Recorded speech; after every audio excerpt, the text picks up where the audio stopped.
G'day, Andy. How's it going? What's up, Andy? Thanks for having me. You know what's funny is the first time I saw you was interviewing BTS. I'm actually a huge BTS fan, so I saw you interviewing BTS. I saw Sugar like, I like Andy. I'm like, what? And then what's funny is I see you over in Australia years later when we're shooting for the movie. So it's such a small world. You're a massive K-pop fan.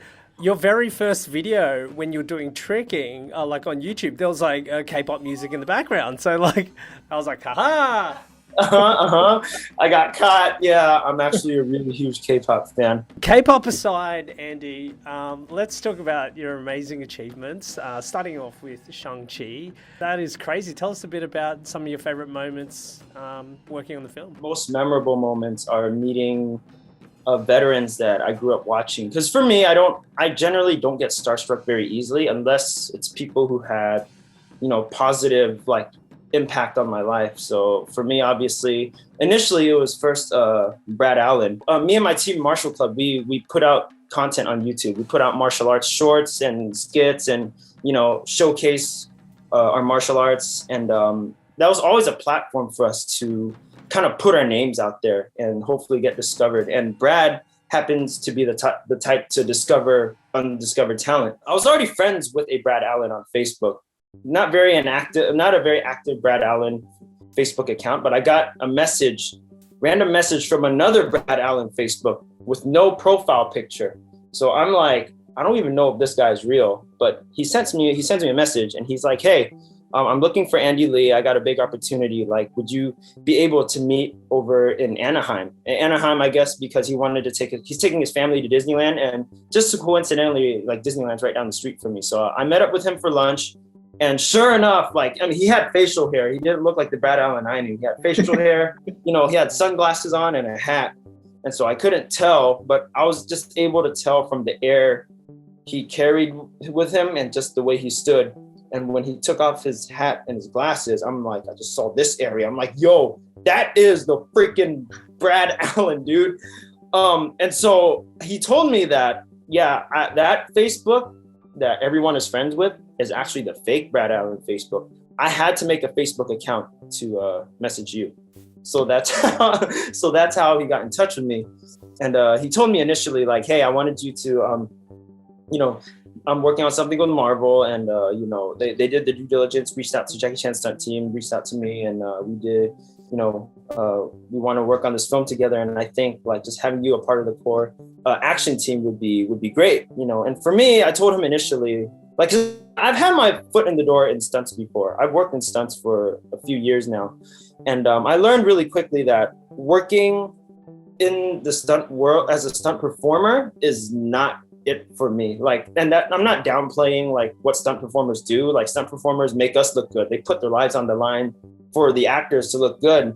But I just knew I wanted to do more. Like, I wanted the world to see, my face, which coincidentally no one saw my face in this one. But at least I want the world to know that like behind that punch or behind that kick is Andy Lee, and I want them to feel it, So I knew I wanted to do more than that. And he just said, okay, well, just if you would like, I welcome you to help me, and we could start by having you just train Simu first. He'll be here in LA for a couple months, and just for just prep for training. And if you would start with that, and I'll keep an eye out for you if anything opens up.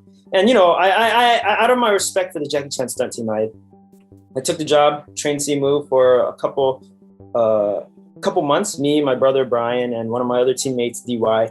And Brad always kept an eye out for me. But of course, I didn't think much of it, because just working in this industry, you kind of know that, like, okay, there's a lot of promises that don't get fulfilled, unfortunately. So I didn't think much of it. But sure enough, a couple months later, Brad comes back to me, hey, they wrote in this ninja character, and this ninja character very much resembles, like, kind of tailored to you. Your martial arts style is very ninja. You got those like anime aesthetic thing going on. It might just work for you, And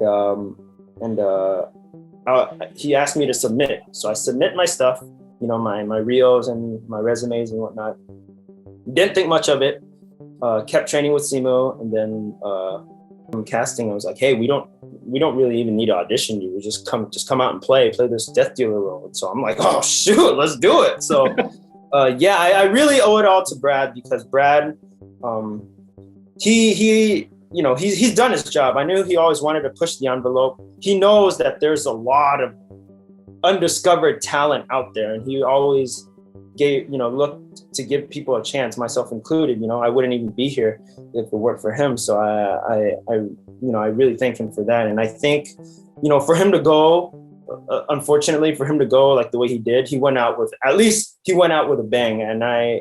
And he did his job. He did his job, and I will do everything in my power to carry on his legacy for him. And I know Brad Allen was a massive go-getter, and I think he saw probably a lot of himself in you, you know? I kind of feel that way, yeah, because, you know, I guess I believe he was the first foreigner, or the first foreigner on the Jackie Chan stunt team, and he hustled his way there, and he saw that hustle ability in us. So, and maybe it just worked like that, you know? When you submitted for Death Dealer, the audition tape, what was in that reel? Because you have so much stuff to draw from. You're like, everything's bloody sick. So, what do you want to see? You know what I mean? You know what's funny is in that reel, it was hard to edit, because reels, the general rule of thumb is you don't want your reels to be too long, because you know, directors or producers or whatever would not have the attention span to sit through like a 5-6 minute reel. I could make a 5-6 minute reel. I got a lot of stuff I want to show, but condensing it to like 1.5 minutes, 2 minutes is hard. I do have quite an arsenal, so it's kind of hard. The reel that I submitted, I used the Fist of Fury TVB soundtrack, or ATV soundtrack, the 1995 Donnie Yen one. The reason why I use that soundtrack is because that TV series really represents me as a person. I connect the most with, out of all the martial arts like folk heroes, I connect most with Chen Zhen from Fist of Fury. So, and that TV show, the Donnie Yen one, has always been kind of like my story. And so I use that, and when you use that music, you just know what clips to use for each part. Right. You know what I mean? For the drop, you just know what to use. For the, you know, and for the ending, you just know what to use. And it just, so I do this thing with editing, and this comes from years of YouTube that sometimes I just let my gut and my instincts follow the editing process, and it usually just turns out okay. Most of my passion has been in my YouTube projects. I know, like, for most people, it's just YouTube, but it's not the case in the sense that you just pick up a camera and go shoot a video. It's blood, sweat, and tears that actually go into it, even though it's just a YouTube video. And I have a short I put out, I believe, last year. I actually was in Australia. We were quarantining before production, and the 2 weeks I was quarantining, I was straight editing the whole time. And it was the Fist of Fury, the martial club Fist of Fury, just YouTube. Fist of Fury, that story, Chen Zhen, just his arc really represents me. Because, you know, with YouTube, especially if you're trying to build a name for yourself, one thing that's always worked for us was you ride the coattails of like what's in the air. So for example, if Ip Man came out, right? We made an Ip Man short. You know, you ride the coattails of that, and it kind of helps with the views, you know, and like but Fist of Fury was something I did out of pure passion. Like there's a story that I just really wanted to do, a short, and I had the heart to just want to do it. And so I did that. And that one is probably like my favorite one out of everything we've done. Would you be doing a Shang-Chi one? I mean, but you're in it. I thought about it, you know, I don't know if I would get in trouble or not, but I really considered it. And, you know, like, maybe if I get Simu to do one with me. Yeah. Shang-Chi and Death Dealer round 2 or something. Who knows, man? Now you just put it in my head. I might actually do it. I totally just expected it, actually. I was like, I wonder when the Shang-Chi one's going to come out. Like, it seemed like the next logical step. I mean, it's kind of like you did the Mortal Kombat one. It's like, well. I guess we got to do it now that you talk about it. Who would you play, though? I mean, Death Dealer. Death Dealer, probably. I also kind of want to try Shang-Chi. Right. But, totally. maybe we'll flip the roles. Simu can play Death Dealer for a day, see what it's like to be in my shoes, and I'll see what it's like to be in his shoes. And it would be like a funny reveal at the end. Yeah, that'd be a funny reveal. We have ideas, man. Send it over. Who knows? Talking about the training, the initial training, Simu in the first couple of months, where was that? Was that just like close to your house or like just local oval? No. That was in the valley, so that's like an hour and a half away. Every morning for 2 months, 6 days a week, me, my brother, and DY, my other teammate, we would just drive out, train with Simu for 4 or 6 hours a day, and then drive back. But then the fun thing was we got our training in with him because we just trained with him, So that was fun. And Simu was already he's already athletic. He has the build.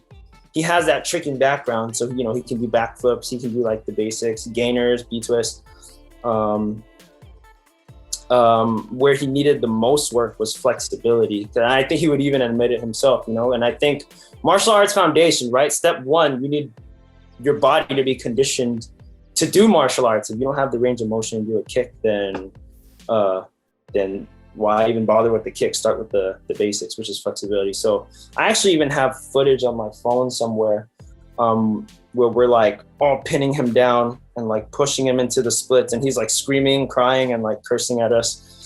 I want to put it out, but I don't know if I should. But it's really funny. Death Dealer trains him.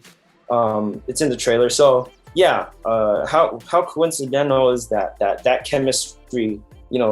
It went from actually training him in real life and then being kind of his trainer in the movie. Assembling like your fight in the Marvel film compared to shooting your fights normally on your YouTube channel. Can you explain some of the differences, what you liked, what you didn't like? So on our YouTube stuff, usually I'm the director, so what I say goes. It's not like that with Marvel, and I think anyone would expect that. And there's a lot of heads, but it's not just like heads that don't know what they're doing. Everyone here knows what they're doing, So like Destin, a great director, he always kept the narrative in the action. So I'll pull an example. Like there was this one kick I really wanted to do, and just for him from a storytelling perspective, since he is the director, it is his job to be. I'm not convinced by this kick. Okay, so we got to go back and change it. And you got Brad overlooking the action, and on the floor you had G, you had Andy Chang, you had Hung. This. So yeah, so they were on the floor, like, overseeing the details. The good thing about me was they didn't shoot my highlight fight until the very end. So, and because they had to keep us in Australia for COVID, they couldn't send us back.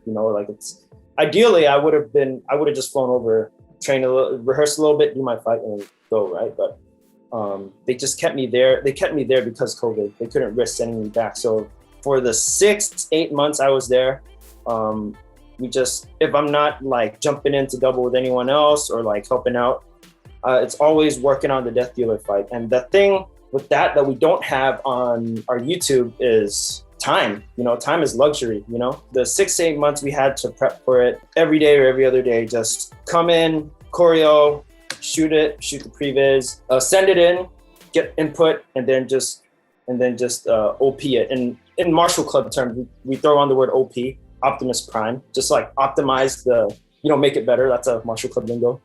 So we just OP it. So the good thing was the 6 to 8 months that we spent was all spending to just make it better. So yeah, that's the difference. And of course, you're fighting with a lot of other people. And obviously for me, I want to show the world what I can do. So I'm always fighting for, let's put an Andy Lee move here, put an Andy Lee move here, put an Andy Lee move here. But it has to make sense, right? So that's why you got other people to like kind of lay it out. So yeah, that's the difference. As opposed to on YouTube, I do what the heck I want. But of course, without the budget. Yeah. When we were on set, I asked you, hey, what was it like to do flips in that suit? And I think you did say it was quite difficult. Did you get used to doing flips in that suit by the end? Yeah, the hardest part was breathing. You don't think much. Yeah, exactly. I mean, you don't think much about it, but like you need to breathe if you're gonna move. Like your body needs oxygen. Your body needs oxygen, especially if you're gonna go 12, 14 hours a day and explosive movements, punches and kicking. Like you need to breathe. The first few shooting days that for Death Dealer, any of the action I did, we had to go to costume and be like, hey, can you help me out? Like you can. Don't slit the hole on the mask, but like slit the hole, but like cover it with like a blue, like just something that kind of covers it, but it looks like it's still part of the mask, but you could breathe through it. You know what I mean? Okay. So yeah, you could breathe through it, and like there's a little hole for a straw.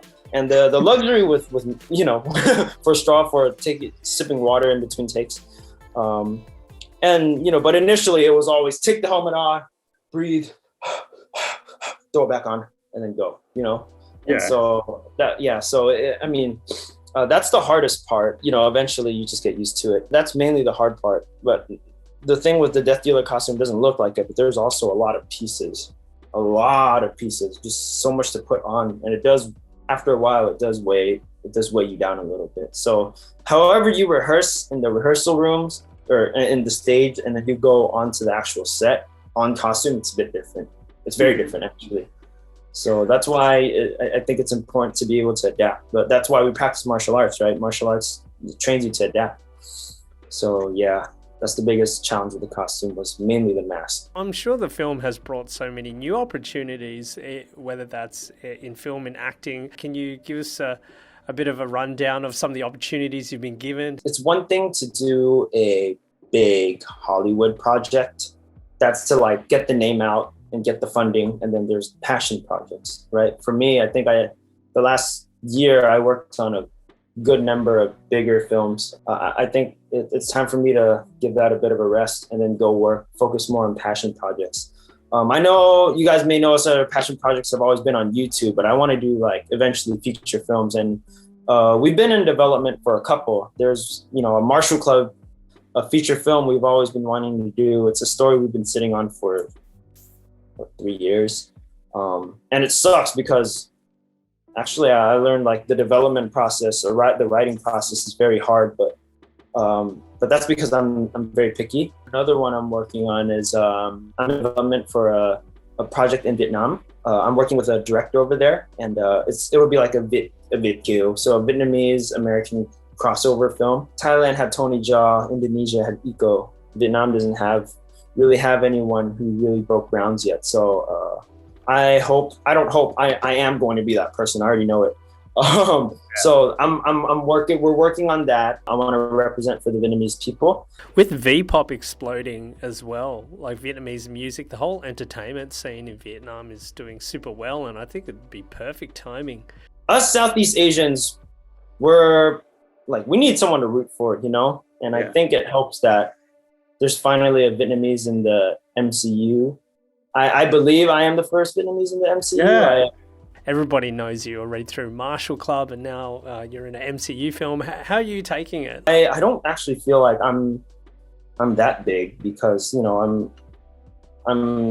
standing alongside with people who are actually big, like Michelle Yeoh, Tony Leung, Aquafina. These people are actually really big.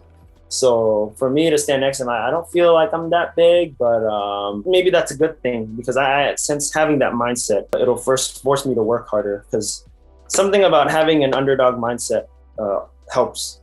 I guess it's something I see a lot in Kung Fu movies. Kung Fu movies, a lot is about fighting, the underdogs fighting against oppression, or like standing up to the bullies. But the idea is that having the underdog mindset will force me to work harder, and I don't feel like I'm that big.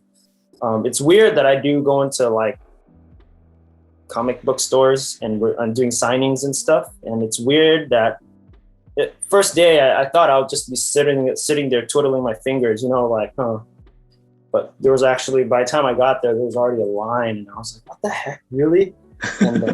And a mix of Martial Club fans and Marvel fans. So, the MCU, the Marvel Cinematic Universe and the Martial Club Universe. Have you gotten starstruck on the red carpet, or someone you've met because of this opportunity? I get starstruck by people who have positive impact in my life. So I said Brad Allen already. Andy Chang, I've also known him. He put me up with a job to work with Jackie Chan a few years ago. And just on this movie, in particular, rubbing shoulders with a lot of veterans that I grew up watching myself. Michelle Yeoh, Yun-Hwa, Tony Leung. Michelle Yeoh, actually, it's kind of weird because I worked with her on a movie before. It was weird because we kind of spent like a year together, and during this time, like just 2 movies back to back, I didn't just work with her. I got to really know her as a person, and in a way, I kind of feel like she kind of taken me, not just me, but like, you know, my martial club brothers who we've all worked together. She's kind of taken us like under her wing and just kind of looking out for us, you know. Every time we like go out to dinner or something, like she's so wise, you know, and she would talk, I would just listen. And I would ask her stories about, like, you know, the golden era of martial arts movies. Like, tell me more. Tell me the insides. So, same with Yun-Hwa, and it's like rubbing shoulders with veterans. It's kind of crazy. Little Andy, who had this dream, like watching these people on screen, to now sharing the screen with them, sitting in the same green room as them. It's kind of like, oh shit, you know, like don't like say anything dumb, like don't make yourself look stupid. Like Michelle, like as much time as I spent with her, I still get just as starstruck. Your brother, who is, you know, an amazing supporter for you, and he's an amazing talent as well. Can we touch on a bit about your relationship with him? Is there something you want to say to him while he's not around? The thing with us and like our family as a whole and brothers, we don't need to say anything to each other to really. We're just like that close. Like, I know, because we call ourselves the Martial Club family, right?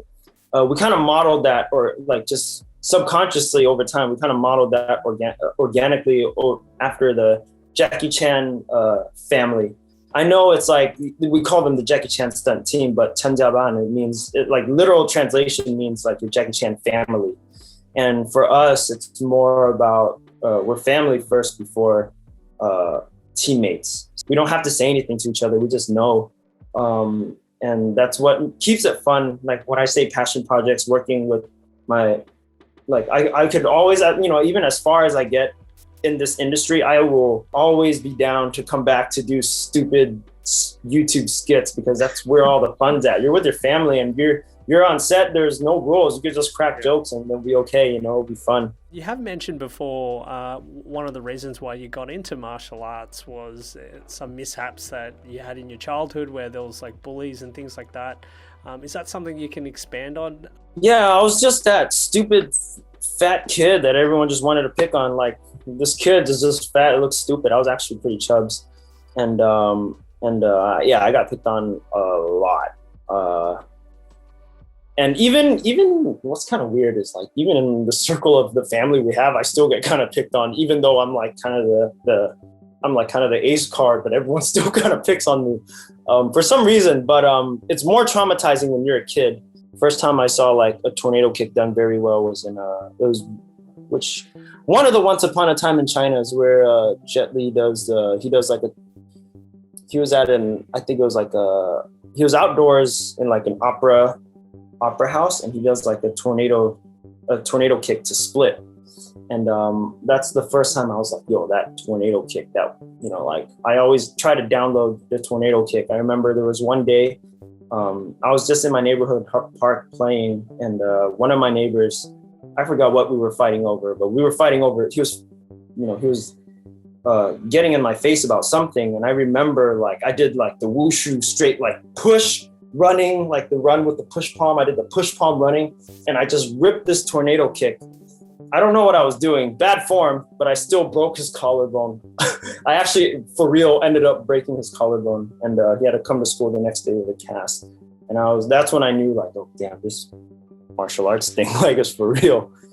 Not a story I'm that proud about, but it felt good in the moment, you know? I resonate with a lot of the martial arts movies. That's why I say Fist of Fury, right? Fist of Fury, what's the classic scene in Fist of Fury? Chen Zhen bringing the signboard back into the dojo. I just always remember there's that top shot, and he's kicking 10 guys in all directions. And like, for me, actually it wasn't, Bruce Lee's Fist of Fury wasn't my staple Fist of Fury. My Fist of Fury was actually Donnie Yen's, the 1995 TV one. I don't know if you've seen it. You should see it. It's really good.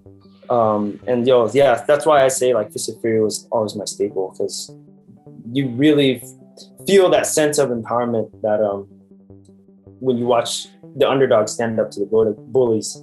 Moving on to the future, what's next for you? The passion projects, the 2 passion projects I told you about, those are like kind of my main focus right now. The trajectory might change. Maybe being a part of this film of Shang-Chi might change the direction somewhere else. You never know. No, I think it's important that we just do what we had planned, but just be able to be ready to adapt when anything changes.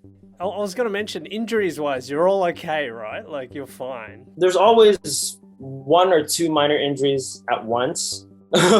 Actually, when I was in working in Australia, I had a really bad hip injury for the majority of the time, and I don't know if anyone knew that, but yeah, I was dealing with a hip injury, and I just pulled through it, just with the idea of that, like, pain is temporary, film this forever, that Jackie Chan Hong Kong stuntman mentality, because I knew that, like, if I just sucked it up and pulled through, at least whatever I do will make it onto the big screen and film this forever, So I just endured the pain then, but then after, since I've been back, I've been able to rehab a lot more.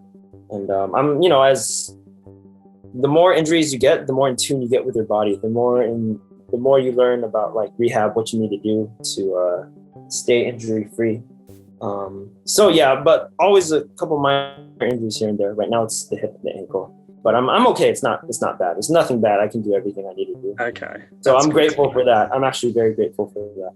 And I think the more injuries you go through, the more trauma you have. You roll your ankle once. Like, I rolled my ankle on a Webster. I never threw a Webster ever again.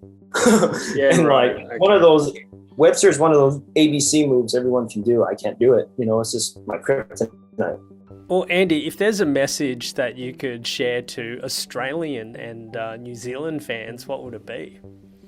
This journey getting up to this point was never easy. But I believed in this dream. I knew at a very young age that I wanted to be someone to change the world, and even being a part of a project like this to change the world. And going up to this point, like, my parents gave me a lot of resistance. I decided to do YouTube, to put my name out there. Doing YouTube, sometimes you put your blood, sweat, and tears into like a passion project, and you don't get the views that you expect. And, it takes a toll to your ego, and like there's a lot of setbacks. Setbacks are very normal, but I think as long as you believe in your dream enough and you follow it with your heart, it's gonna manifest itself. And if you're like stubborn enough, like me, to really just go and not let the setbacks, kick you down, just pick yourself up and keep going. There's really no way you can't succeed in whatever dream or goal that you have. So I know it's like very cliche to say, but it is like a very real thing. Thank you so much again. Yeah, dude, thanks for having me. This was the whole package. This one was really fun. And if stay safe out there. Yeah, if things clear up. I knew you said you were coming to LA. Anytime you're in LA, hit me up anytime. Yeah, sounds good. Take care, Andy. Thank you. Yeah, and take care. I'll see you soon. Peace. All right. See ya. Yeah.